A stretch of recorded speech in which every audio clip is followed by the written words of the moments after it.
Hare Krishna. Hare Krishna. Welcome everyone to this daily Bhagavatam class. So, although I feel so unqualified to be in front of you this morning, at the same time I feel so fortunate to be able to have your sweet association. So thank you for giving me this opportunity to, first we will read a little bit from Srimad Bhagavatam, the 9th canto, chapter 16. Lord Parasuram destroys the world, ruling... Oh, I don't see the end of the title because of the... You can make it somewhat. Oh, yeah. Thank you. The world's ruling class. So we were at verse 10? Yes, Maharaj. Okay. So is that okay if I read one verse? And Yes, then... yeah. Okay. You choose. You can do how many verses you want. Okay. So I guess last couple of days you were used to listen about the glorious pastimes of Parashuram and how he destroyed so many kings in his endeavor to rid the world of the demoniac elements. But today I would like to share some sweetness with you, if you allow. Because this is what is so wonderful in the Lord, is that simultaneously, well, first, I mean, we have to understand that Krishna is the Supreme Personality of Godhead. But what's so wonderful is that actually, if we want to understand more easily how Krishna is expanding into so many different forms, we can easily understand how actually, basically, if you think about Mahavishnu or Nishingadev or Ramachandra or Matsya or Parashuram, it's only just Krishna, but that expresses different moods. That's how. And when he wants to express another mood, then it takes another form. But it's always Krishna. So, yes, sometimes Krishna, just like we see in the story of Jai and Vijay, Krishna he wants a good fight. And that's why you see some people, even in this world, if you see in the story of Nishingadev, why do people want to see gore movies? People, zombie movies, people getting heads cutting. This is coming from somewhere. It's because actually Nishingadev is the original horror movie producer. And you see how actually it is, when you see in the pastime of Nishingadev or Parashuram is cutting so many heads of these demoniac kings, and there were pools of blood actually on the field. You can see why people actually are so, nowadays you can see so many people are attracted to gore, because this is coming from the Lord. There's potency in gore because of that. Video games also. Sorry? In the video games, all Yes. the games you play. Yes, exactly. Gory Yes, so stuff, much shooting. gore.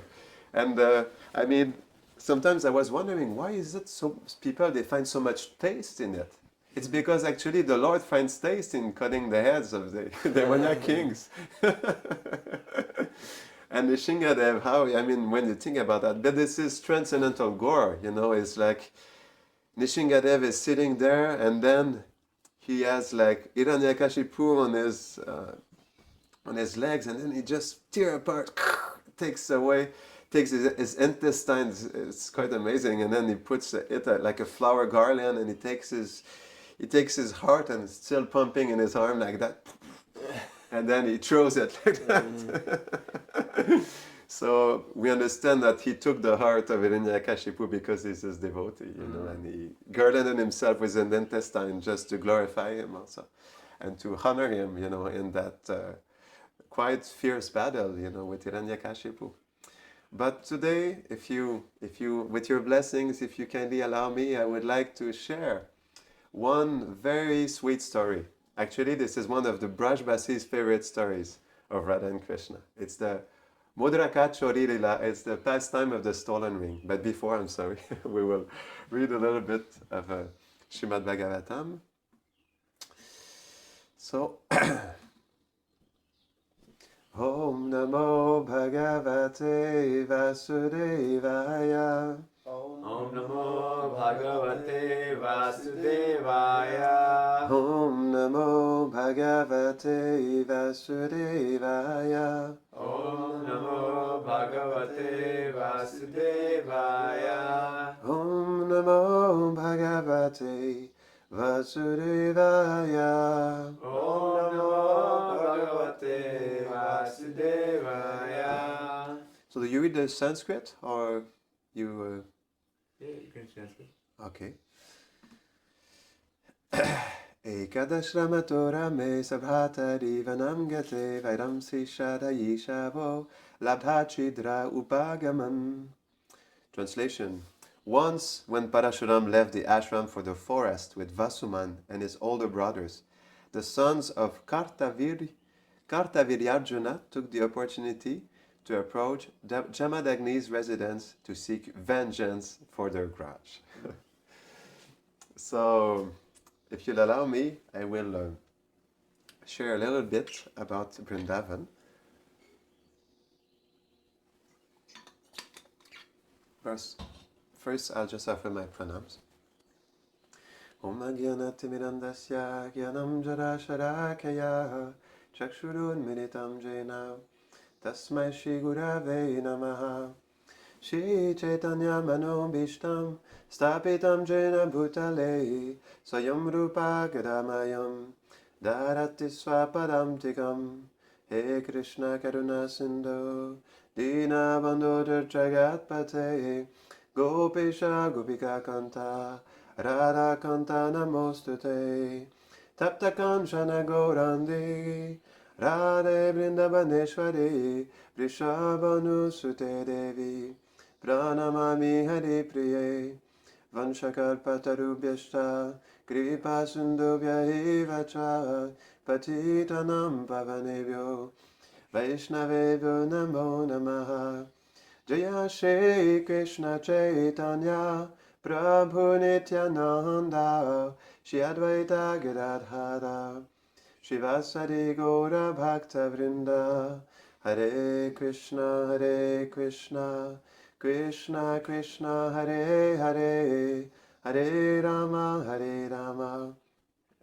Rama Rama Hare Hare Namahum Vishnu Padaya Krishna Prishtaya Bhutale Srimate Bhaktivedanta Swaminiti Namine Namaste Sarasvati Devi Gauravani Pracharine Nirvishesha Shunyavadi Paschachari Shatarine.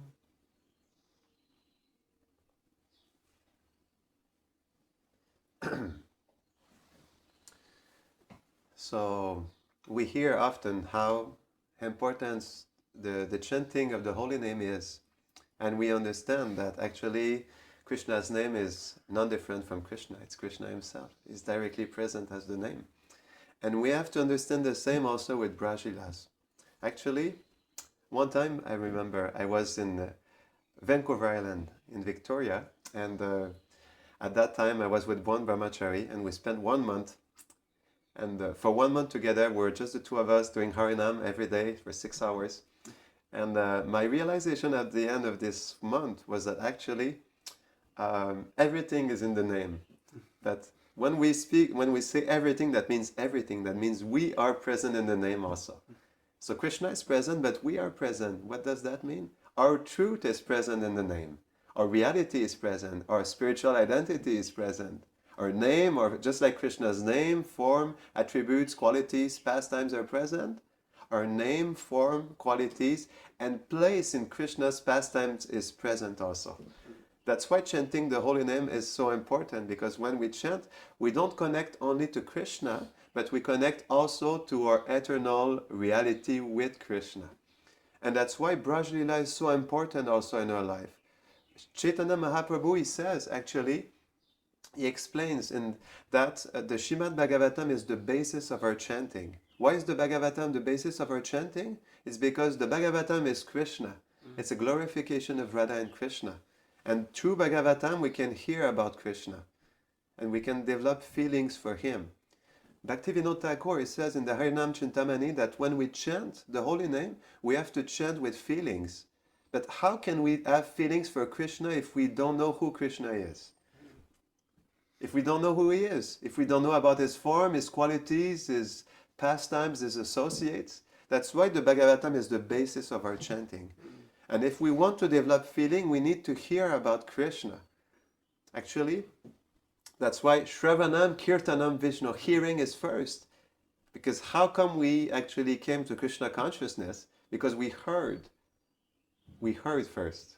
That's why hearing is so important.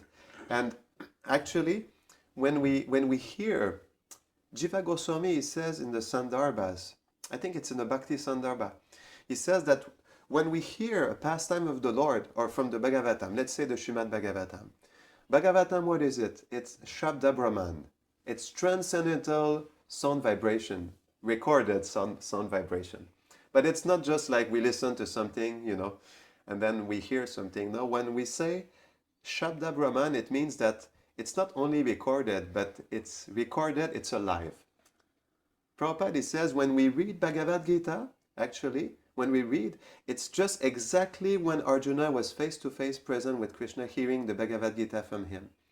So it's the same. Jiva Goswami says when we hear Braj Lila, or when we hear, these pastimes of Parashuram, actually the pastimes are there, it's alive. And when we hear, we can connect to it through that transcendental sound vibration.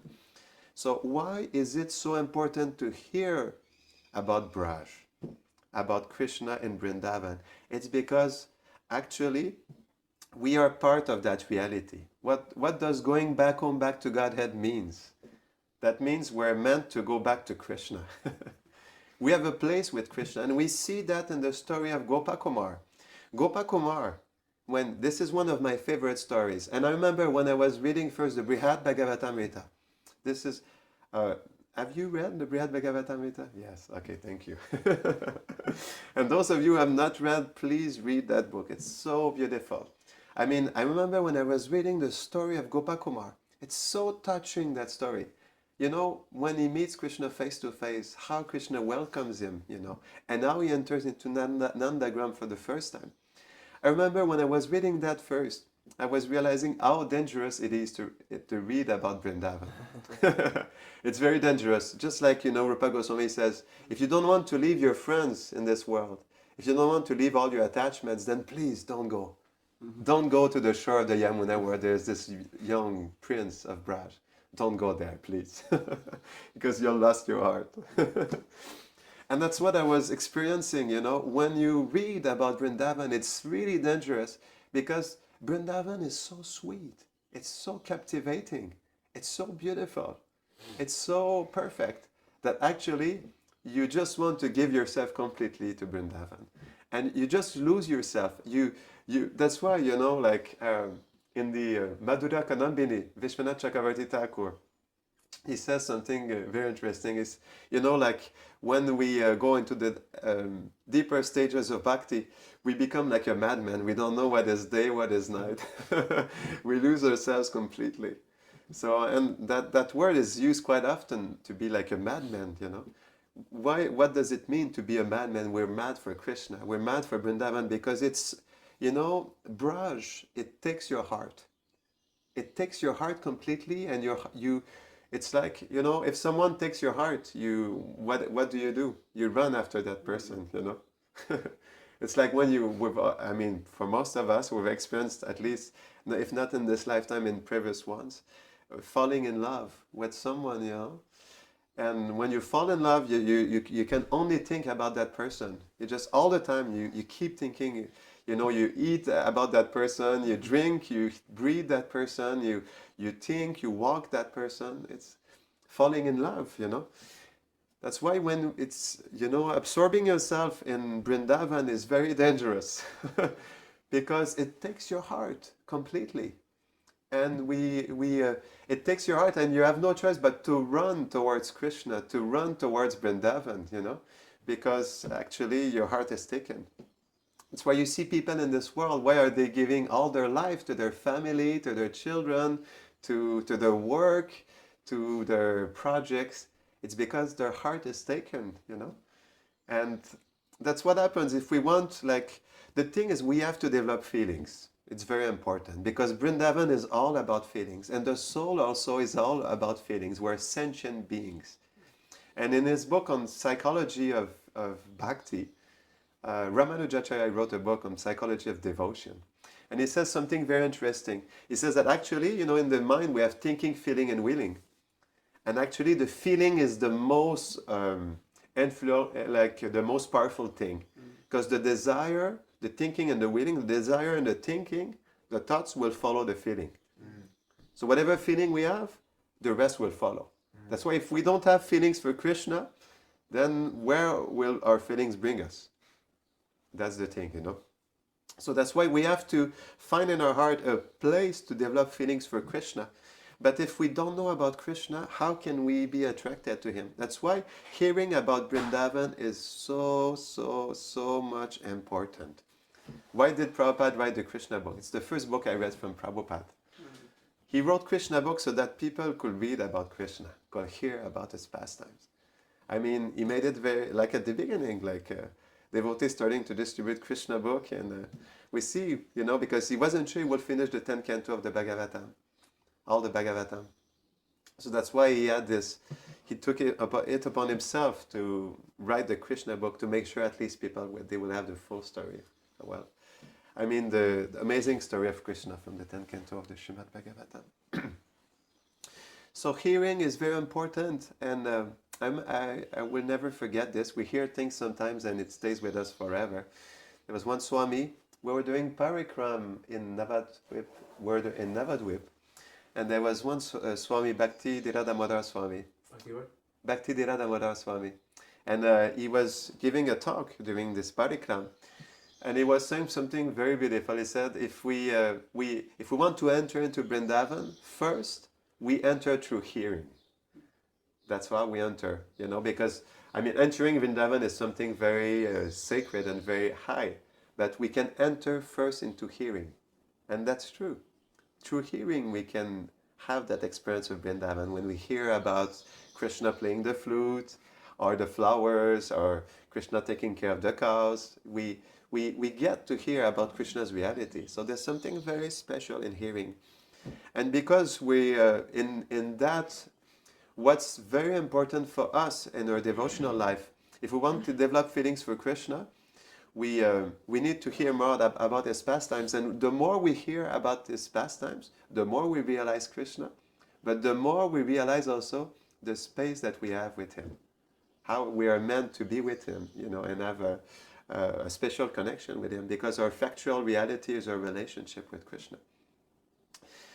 So today I would like to share with you a very, very special story. Have you ever heard about the pastime of the stolen ring? No? Then you will rejoice.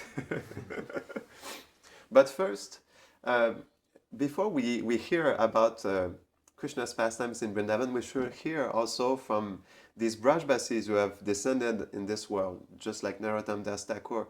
And through their prayers, we can really understand what is the mood, how to meditate on Vrindavan, and which attitude to have so that our heart becomes receptive to receive Vrindavan. Because Braj is a reality, but we have to make it appear in our heart. So in the Prarthana, Song 27, Narottam Das Thakur says something very beautiful.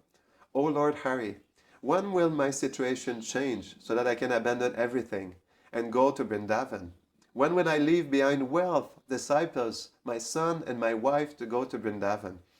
When will I forget all of my distress and simply reside in Vrindavan? When will I sustain my life by begging like a bee? When will I consider the water of the Yamuna as nectar and drink it to my full satisfaction? When will I bathe in the waters of Radhakund and lie down on the banks of Shyamakund? When will I travel through the 12 forests where the numerous pastimes of Radha and Krishna took place and roll on the ground there? When will I fall at the feet of the Brajbasis and inquire about the locations of Lord Krishna's pastimes? When will I see the place where Krishna ate with his little cowherd friends?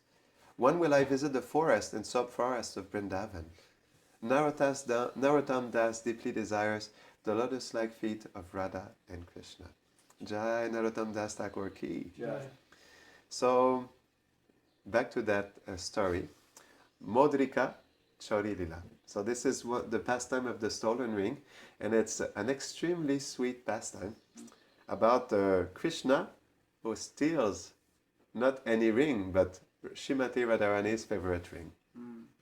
So what happens is, this was just before Kartik, and Srimati Radharani, she had a desire, because we know that every Kartik, there is a very special rasa dance, where Radharani, she invites all of the gopis. It's the Maharasa Lila.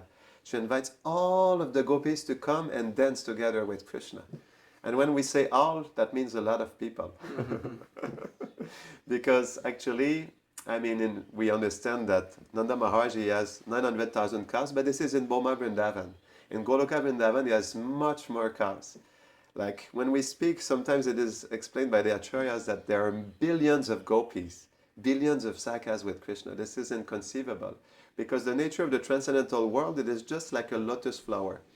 A lotus flower, sometimes, like because of the sun, then it opens, and at night it closes. So this is Goloka Vrindavan. To accommodate sometimes intimacy, it closes, so that Radha and Krishna can be only together. And then to accommodate billions of people, it opens, so that there can be unlimited space, but at the same time, very special intimacy. And this is the beauty of Vrindavan, is that although there are billions of people, everyone feels very special intimacy with Krishna. So Srimati Radharani, they were about to do a very special rasa dance, and she had a desire to learn dancing from Krishna. And it's particular because, at the same time, Krishna is called Natabara, is the greatest of dancers. But at the same time, also Radharani, she is the queen of dancing. But she had a special feeling in her heart, and she had a particular desire. She wanted to learn dancing from Krishna. So she approached the Sakis with that desire. And usually, Radharani, she's quite submissive. It depends on the circumstances, but sometimes she's very submissive to the desire of the Sakis. But in that particular instance, she really wanted to learn dancing from Krishna. So she approaches the Sakis with that desire. Oh, Sakis, because we have a very special residence that is coming during that special month, I would like to go to Krishna and learn dancing from him. And when the Sakis, they heard that, they say, what? What? Did we hear correctly? You want to learn dancing from Krishna, but don't you remember that the last rasa dance that we did, actually, we were the one. Krishna, he was dancing, but he was missing some steps. And we were the one. We were his Nritya gurus, his gurus of dancing. We had to teach him how to dance because he didn't know how to dance properly in that last rasa dance. So actually, why do you want to learn dancing from Krishna? And Vishaka, she said, there's no need to take dance lessons with Shamsundar because you perfected the art of dancing long ago. You are the best dancer of all. Beloved Radha, Kamadev, the Lord of Desire, dances on your eyebrows. All the hairs on your body dance like Nataraj Shiva. Your nose dances like a drop on a lotus petal. Your body dances like a creeper in the windy season. And the bells on your ankles dance like the beautiful Apsara Ramba. But Radharani was saying, no, I want to learn dancing from Krishna because she wanted to be with Krishna also. And Vishaka, she said, but Radha, it would be better if we call Shamsundar here to teach you. And Radha, she said, beloved Vishaka, I know you are my well-wisher, but when has anyone seen a well go to the thirsty person? It is the thirsty person who goes to a well to drink. So I want to perfect the art of dance by going to see Shamsundar. So the Sakis, they knew they couldn't do anything because she was really focused. She really wanted to meet Krishna there. So because, she naturally, when Krishna or Radharani, they are like doing dancing lessons or going for rasa dance, they're dressed like dancers. And Radha, she was dressed by the Manjaris with 4 types of ankle bells. One, the Nupura, and it sounds like kartas. The second one's Kadula, and it sounds like a group of swans. Third one, Bichuya, it sounds like a flock of cuckoos. And fourth, Gunguru, it sounds like the Veena of Saraswati. Chai. So dressed with these 4 ankle bells, she went to Krishna. So where was Krishna at that time? He was on the shore of the Yamuna. And what was... Okay, let me ask you the question. What was Krishna doing at that time when he was alone on the shore of the Yamuna? What was he doing when Radharani, she saw him there? Was he playing the flute? No, he was not playing the flute. He practicing dancing? No, not yet. Actually, he was on his knees and he was big. He was glorifying Radharani, chanting the names of the Radharani and glorifying her qualities. And when she saw Krishna like that, she was really touched. So then she approached Krishna and she said, "Oh, Kana, I came to you this morning because I wanted to learn dancing from you." And then Krishna turned towards her and they started joking with each other, in each other's sweet company. And Krishna, he said, "Oh, you want to learn dancing from me?" But he said, "First, did you know that there were 7 basic principles in dancing?" So he started explaining to Radharani. So first is Griva Nritya. It's the movements of the neck. Second, Netra Nritya, dancing with the eyes. Third one, Madhura Nritya, facial expressions. Because in Bharatanatyam, how many expressions of the face and the eyes do you think there are? There's 7 expressions of the face and 400 expressions of the eyes in the Bharatanatyam dance. 400. 400 just with the eyes. It's amazing. 400. 400. And you see, when they're doing Bharatanatyam, they're doing all kinds of expressions with their face. It's amazing, huh? This comes from Radha and Krishna actually, because when Radha and Krishna they dance together, it's not just the body who dances, but the feelings are making them. It's the feelings that are dancing. And because their feelings, they're feelings for each other, then Krishna he expresses his love through the movements of his eyebrows, of his hands, of his feet. So it's like a whole expressions of the feelings through the dancing. So facial expressions, Madhura Nritya, and then Pada Nritya, dancing with the feet. So Krishna he shows like that. And next one, the 6th one, Katin Nritya. No, sorry, I missed. Mudra Nritya, hand gestures. And then dancing with the feet, Pada Nritya. 6th one, Katin Nritya, dancing with the waist. And 7th, Sarva Nritya, dancing with the whole body. So Krishna he shows these things to Radharani. And then he says also there are 3 tempos and 7 notes. So Krishna he starts showing all these different types of dancing to Srimati Radharani. Radharani, she's like, wow, looking at Krishna dancing. Natabara, the greatest of all dancers. And then Krishna, after showing all these different moves to Radharani, says, "Now it's your time, please. Show me what you learned from me." So Radharani, she started to dance, but with so much grace, so much delicacy, and so much sweetness that Krishna was just like, wow, completely awestruck looking at Radharani dancing like that. And he started to chant and clap with his hands with rhythm so that Radharani could follow with her dancing. So they were, so happy to be together like that. And they started going to Nidhivan also, and they were appreciating the beauty of the landscape together, of the forest, the trees, the flower arrangements made by Vrinda Devi. So as Radharani, she was hypnotized by the beauty of the Nidhivan forest. Then Krishna, he had this flash in his mind, and he said, "Why don't I steal Radharani's ring?" It came to his mind like that, because Krishna is the greatest of thieves. So, okay. So as she was completely absorbed in looking at the landscape, Krishna very subtly, because he had his arms in his hand like that, he just very subtly took her ring like that and tucked it in his dhoti like that. But she didn't notice at all because she was completely absorbed in the sweet company of Krishna looking at the beautiful forest of Nidhivan. So it stayed like that. And Radharani, she went back with her sakis to, it was in Barshan, yes. And Vishaka Saki, she has a very special service. She takes care of the ornaments box of Srimati Radharani. It's called Saj Samar, the name of that box. It's called what? Saj Samar.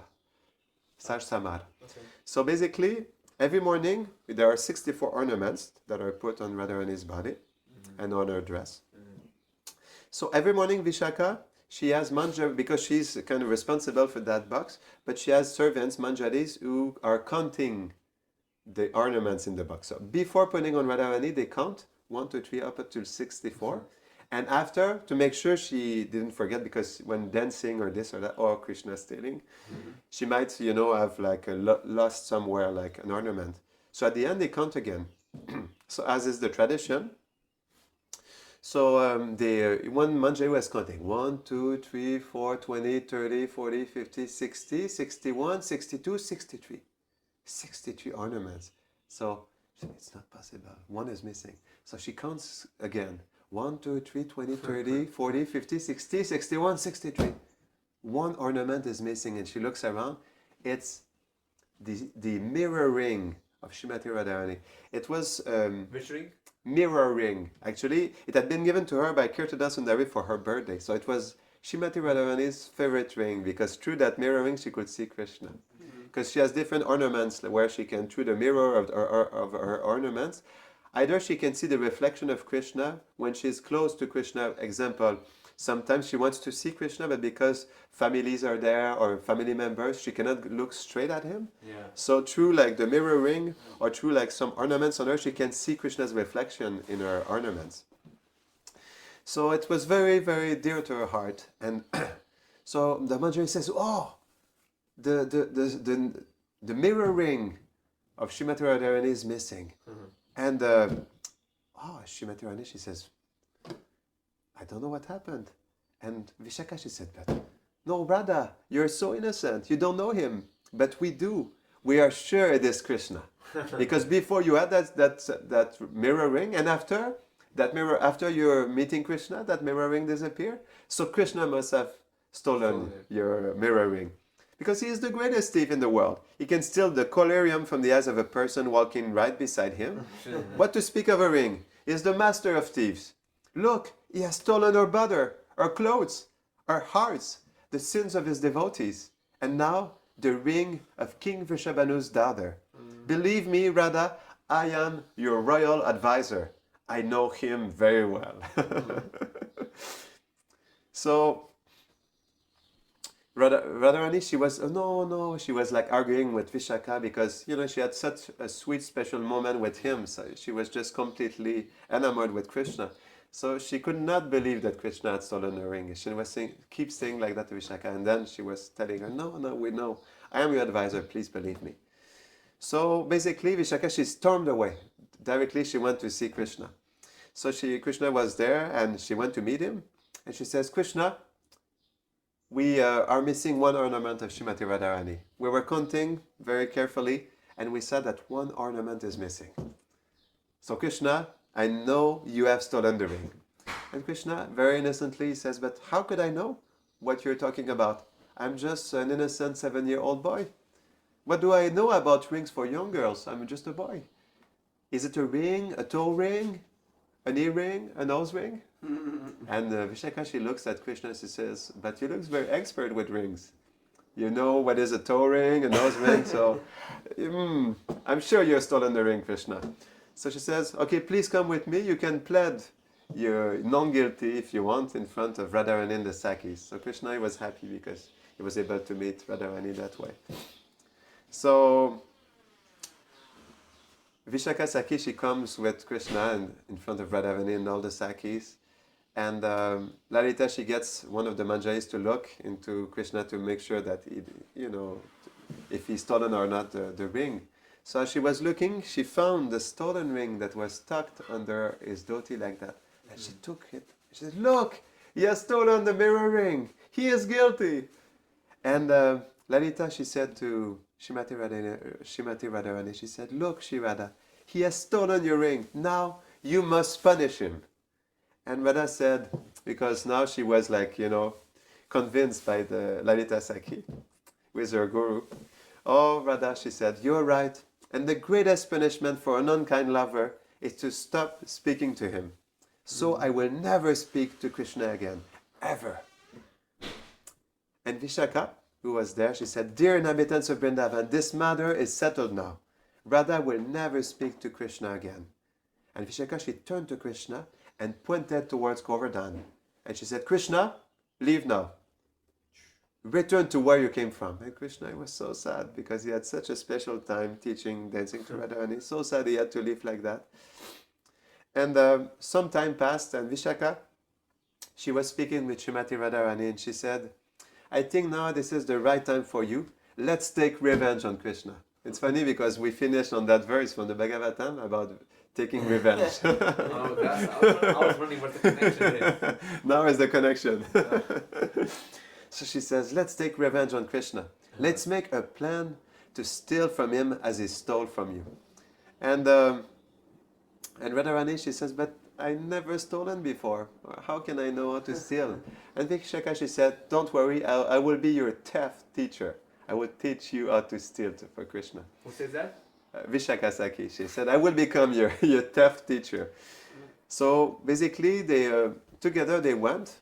And what happened is that usually after they take the meal together, Krishna and the Sakas, they take some rest. And as is the tradition, Krishna was going to rest, on the grass. And usually Madhu Mangali rests just next to him. And as Krishna was lying down, he was already sleeping, and Madhu Mangali thought for a sec. He says, but what will happen? Krishna is already asleep. If I fall asleep, I ate more than him. So if I fall asleep and he wakes up and he doesn't wake me up and he goes to play with the card boys, he will forget about me, so I will miss the whole afternoon. Forget it. So he says, I know what I'll do. So because I don't want him to forget about me, I'll take this rope, I'll attach his feet to my feet, and when he wakes up, I will also wake up. So Madhu Mangal took a rope, attached his feet to Krishna's feet like that. So they were sleeping very late, like an hour was spent like that. They were just sleeping very, peacefully. And Radharani, she comes very teftily, she comes very slowly with Vishaka Saki. And what do you think Radharani, she stole from Krishna? Touring? Not the touring, no. Not this time. Flute? Yes, the flute. Oh, there's more. Yeah, there's more. With a bugle? No, not in this pastime. Finger ring? No ring. Peacock feather. Yes. Yeah, she stole Krishna's peacock feather, his favorite black chadar, his stick for controlling the cows, his ankle bells, and his flute. Wow. Yeah. And Vishaka, she wanted, because Madhu Mangal was peacefully sleeping, he had a mustache at that time, and I had to figure out why he had a mustache. Because in this pastime, Madhu Mangal was exactly 8 years and 56 days older than Krishna. And because of that, he had a mustache at that time. 8 years older? Yes, in that pastime, he was 8 years old, 56 days. No. Older than Krishna. Okay. Yes. And he had a mustache. And I had to imagine Madhu Mangal with a mustache. And she took some scissors and snip, snip, snip. She cut in different places Madhu Mangal mustache. So what happens actually? Yes. So basically, Krishna wakes up, and naturally, as he's looking around, because usually he has his ornaments on him, and he said, "Whoa!" He wakes up and he looks around and touches his head, and whoa! What happened? I don't have my peacock feather, my flute, my stick for controlling the cows, my black chadar. It was getting cold. I don't have some ankle bells. So what's happening? And he turns, he looks at Madhu Mangal, and he sees Madhu Mangal with his mustache cut in weird places. Hey, Madhu Mangal, what happened? And he wakes up Madhu Mangal, and they looked at each other. And he says, I know what happened, Madhu Mangal. I think Radharani, she took revenge upon us because I stole our ring, our favorite ring. So basically, they decided to make a plan to take revenge, and also at the same time to be with Radharani again. So they devised this special plan where they will dress, because Krishna wanted to find his ornaments again. How can Krishna live without his flute and his peacock feather and his ankle bells, and his favorite chadar? Impossible. And also they wanted to take revenge because Krishna, he was not happy that they had also cut Madhu Mangal's mustache.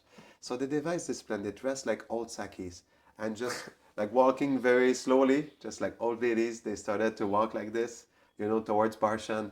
And they went up to the gate of the palace of Rishabhanu Maharaj, and they started to cry and cry. Oh, Shyamsundar! Oh, Shyamsundar! Oh, Shyamsundar! I'm feeling so much separation from you. And they were crying like that. And then messengers, they went to Radharani and they told her that actually there were two old Sakis that were crying in separation from Krishna. And Radharani, she was really touched by that. So she wanted to meet these two special ladies who were in deep separation from Shyamsundar. So she came down personally and she went with Lalita Saki, Vishaka Saki. They went together to meet these two old Sakis. And as they met them, they saw them crying profusely and saying, "Oh, Shyamsundar, I'm feeling so much separation from you. Please, please come." And Radharani, she was so much touched. And she turns toward Vishaka and she asks her, "Please ask them," usually as is the custom, when they're meeting new gopis, please ask them what is their name, from which village they're coming from and everything. So Vishaka Saki, she turns toward Madhu Mangal Saki and she asks her, "Oh, please tell us what is your name, what is the name of this old Saki?" And Madhu Mangali was completely confused because in devising their plan, they didn't take the time to choose names. I was saying, Krishna's plan. let me think for a sec. Let me go speak. Yeah, you see, we're not feeling so good now, and that my friend, this older Saki, she's feeling so much separation. Let me speak to her a little bit before I answer you. So she goes to, Madhu Mangali goes to Krishna in his ear and says, "Krishna, they're just asking what is your name, but I don't know what is your name. We didn't take the time to organize that, And Krishna, he turned to Madhu Mangali and he says, "Tell them my name is Shyama Premi. My name is Shyama Premi Saki." So he goes to Radharani and Vishaka and Lalita and he tells her, her name is Shyama Premi Saki.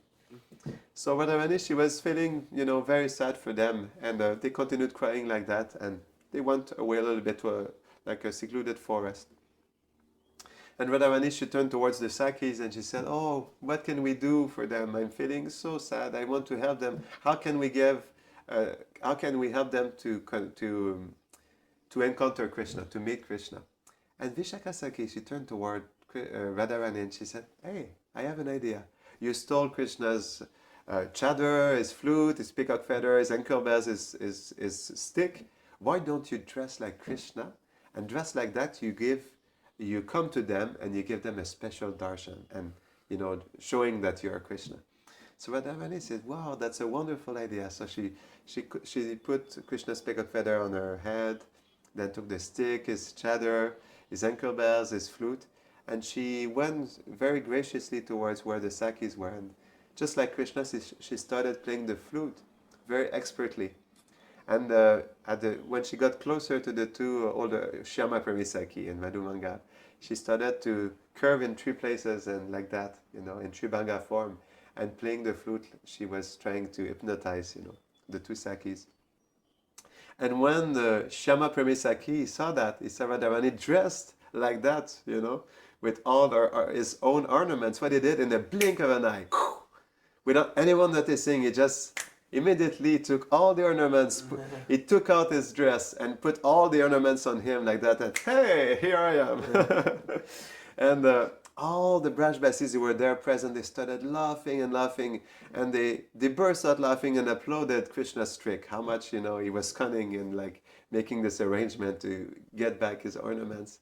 And Radharani, she was pacified also, with Krishna coming in that, as Shyama Premi, and finished like that very sweetly. So this is just a very, very beautiful pastime, and it just shows us how sweet, these pastimes between Radha and Krishna are. And how Krishna, he takes different arrangements sometimes, or take the form of a Saki to be able to meet Srimati Radharani again. So just before we finish, I'll just like to read another song from Narottam Das Thakur to have a sweet meditation before we go on with our day. "O Lord Hari, when will I reside in Vrindavan and contemplate the beauty of the divine couple Radha and Krishna? When will I give up the pleasure of sleeping on a luxurious bed and smear my body with the dust of Braj? When will I renounce enjoying the 6 tasty foods and beg for Madhukari like a bee to maintain my body? When will I wander from forest to forest doing parikram, and when tired, rest on the banks of the Yamuna? I will refresh myself under the shade of Amsibata and sit in the kunjas with other Vaishnavas." Narottam Das says, when will that day come? Song number? So we're just finished on that actually, just saying that in the Bhakti Rasamrita Sindhu, in the Nectar of Devotion, Rupa Goswami says that out of the 5 most important forms of devotional service, one is residing in Vrindavan, if not physically, mentally, and every day we should visit Vrindavan through hearing about these beautiful Braj Leelas of Vrindavan.